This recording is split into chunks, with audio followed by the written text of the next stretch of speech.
लोग कहते हैं हमें भी बड़ी खुशी है, हम मिलाद नहीं हम मनाते।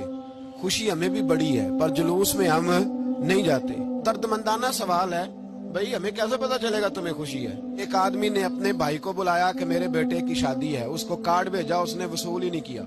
उसको कहा शादी की दावत पे आओ, कहा मैंने नहीं आना, मैं नाराज हूँ। और हर बात पे कहता है मुझे बड़ी खुशी है पर तुम शादी करो, आना मैंने कोई नहीं। मुझे बड़ी खुशी है पर मैं बारात के साथ नहीं जाऊंगा, खुशी मुझे बड़ी है। खुशी मुझे बड़ी है पर मैं वलीमे में नहीं आऊंगा। तो आप उसको क्या जवाब देंगे? तो अपनी खुशी साम के रख कोल। ओ भाई, हम ये सिर्फ कह रहे हैं कि मुसर्रत का इजहार तो करो ना, खुशी का इजहार तो करो ना। थोड़ा सा तुम्हारे चेहरे तो बताएं कि तुम्हें मुस्तफा के आने की बड़ी खुशी है। और याद रखो, ये मिलाद शरीफ का मौका पूरी उम्मत मुस्लिमा को पैगाम देता है और ये मौका आलमे कुफर तक ये पैगाम पहुंचाता है। ये कौम आज भी सबसे ज्यादा जुड़ी है तो अपने नबी के कदमों के साथ जुड़ी हुई।